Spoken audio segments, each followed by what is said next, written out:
نے बयान की है कि नंगे पांव जमीन पे चलना।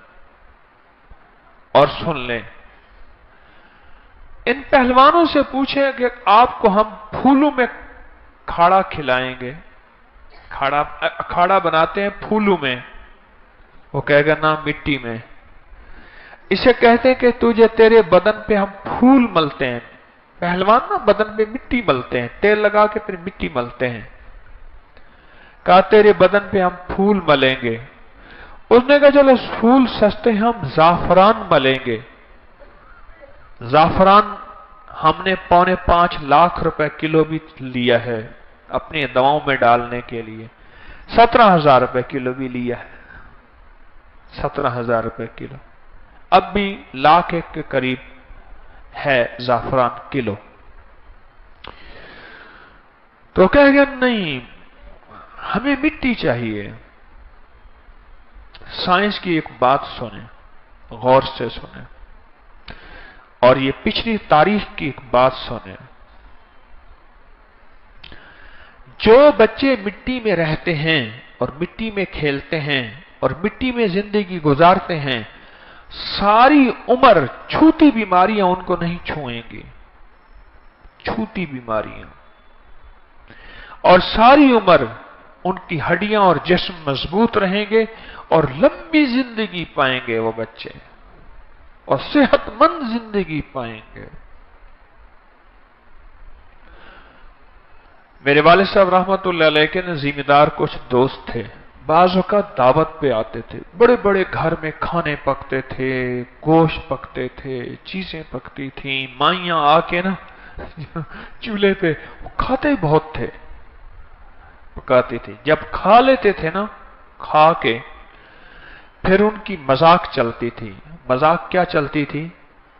मजाक, ये पहले जूती होती थी, उसे गुरगाबी कहते थे। चमड़े नीचा खुश्क चमड़ा लगा हुआ होता था, और अगर बंदे को ऐसी भी लग जाए तो हड्डी टूट जाती थी। एक दूसरे को ठोक करके मारते थे।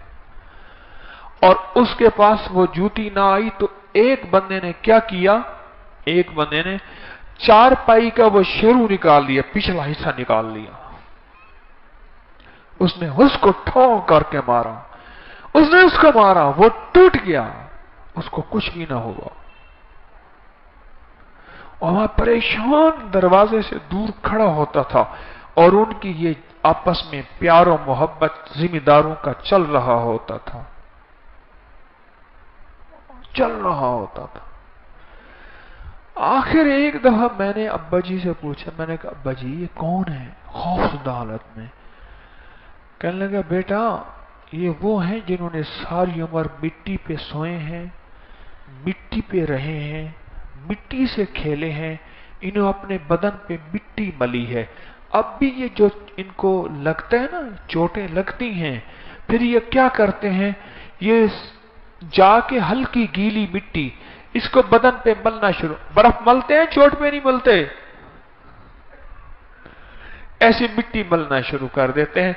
बस उसके बाद वो मिट्टी, अंदर की मिट्टी, चूंकि हम मिट्टी हैं वो भी मिट्टी है, होना है तो मैं खाक, ये सब खाक समझना, उसको खत्म कर देती है। मिट्टी में पला हुआ जिस्म चोटें भी बर्दाश्त करता है और तकलीफें भी बर्दाश्त करता है, और मिट्टी पे पला हुआ जिस्म बहुत मजबूत और ताकतवर होता है, बहुत मजबूत और ताकतवर होता है। नेपोलियन ने एक बात कही थी, बेहतरीन माएं ले आओ तो मैं बेहतरीन फौजें दूंगा। साथ एक और बात भी कही थी, लेकिन मैं उन फौजियों बच्चों को देसी गंदम का आटा, जिसे छान वाला, बुरे वाला, अल्हम्दुलिल्लाह यहां लंगर खाने में वो रोटी पकती है, अल्लाह खैर करे आज रोटी बच जाए।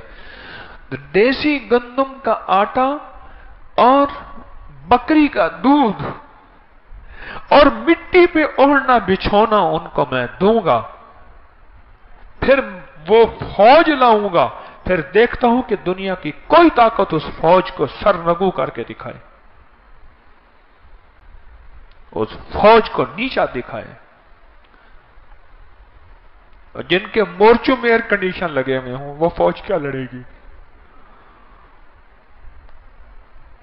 मेरे वतन की फौज अल्लाह का फजल है, पूरी दुनिया में मानी हुई है कि इनके मोर्चों में एयर कंडीशन नहीं है। मैं उस दिन बीआरबी की तरफ गया तो मोर्चों में झांका तो मैंने कहा मैं यहां तो सांप और बिच्छू ही रहते हैं और क्या रहते हैं। उनमें हमारे मुजाहिद जिंदगी गुजारते हैं। मिट्टी के साथ जिंदगी, मिट्टी के साथ जिंदगी। और जिस पानी में मिट्टी मिला हुआ पानी हो, ये नहरों का, बड़ी नहरों का, दरियाओं का जो साफ पानी होता है, गंदा पानी नहीं, साफ पानी होता है, इस पानी को पीने वाले की जिंदगी और होती है। मेरी नानी अम्मा क्या करती थी, घड़ा भरवाती थी बड़ी नहर से, उस घड़े को रख देती थी, फिर उस घड़े का निथरा हुआ पानी पीती थी। और नानी अम्मा 2009 में फौत हुई, 2009 में फौत हुई। और 2009 में बैठ के वो 1914 की फर्स्ट वर्ल्ड वॉर की बातें मुझे बताती थी। फर्स्ट वर्ल्ड वॉर, जंग अजीम अव्वल, वो बातें बताती थी कि उस जमाने में क्या था। 7 हज किए थे नानी अम्मा ने, और नानी अम्मा की एक ही बेटी थी, एक ही बेटा था, 2 बच्चे, खुशहाल घराना। 1953 से चल रहा है, जब 4.25 करोड़ की आबादी थी, 19 पे काम पहुंचे। अभी भी कहते हैं 2 बच्चे, खुशहाल घराना।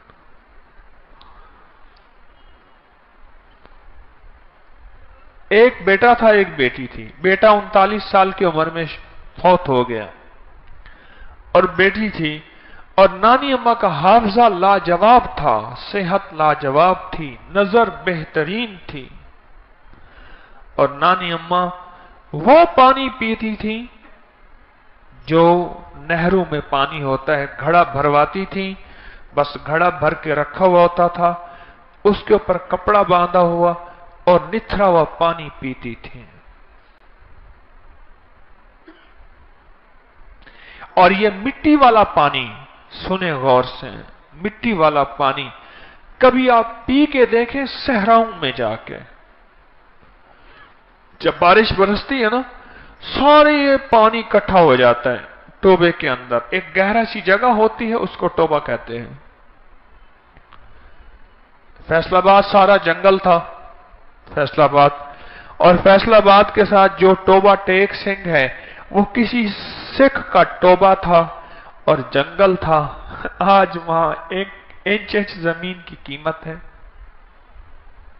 टोबा ही था, जो गहरा पानी, गहरी जगह पे पानी कुदरती खड़ा हो जाए, उसको पुरानी जुबानों में टोबे कहते हैं। वो पानी मुझे वहां वालों ने बताया, सहरा वालों ने, हमारे बच्चे, पढ़ाई उनकी कम है, अगर कोई बच्चा पढ़ ले तो स्कूल वाले आके मिन्नतें करते हैं कि यह बच्चा हमें दे दो, इसकी फीसें हम देंगे, इसकी किताबें हम देंगे। क्यों? वो बच्चा टॉप करता है कि वो बारिश का पानी पीता है और मिट्टी का मिला हुआ गदला पानी पीता है। गदला पानी वो बच्चा टॉप करता है। और उन लोगों में मैंने जितनी सेंस, समझ, अकल, शऊर देखी, और उनके अंदर जितना आहट देखी, एक दफा हम बिछड़ गए, पानी खत्म, हर चीज खत्म हो गई। हमारे साथ एक सहराई था, बद्दू था, बार बार ना जमीन से कान लगाए, ऐसे कान लगाए, फिर कहे पीर सैया दुआ कर, ऐसे फिर कहे पीर सैया दुआ कर। आज बचते नहीं से, यानी आज बचते नहीं है। और गिद्धें हमारे ऊपर मुंडला रही थी, बड़ी खूबसूरत होती है गिद्ध, हमारे ऊपर मुंडला रही थी। फिर ऐसे कान लगाए, फिर कान लगाए। मैंने कहा तो क्यों कान लगाता है? कह रहे मुझे आहट आती है, यहां से 20 मील, 14 मील, 8 मील, 2 मील दूर तक की मुझे आहट आ जाती है। कोई काफला आ रहा है, یا کوئی چیز آ رہی ہے، میں سن لیتا ہوں، اتنی اس کی سینس ہے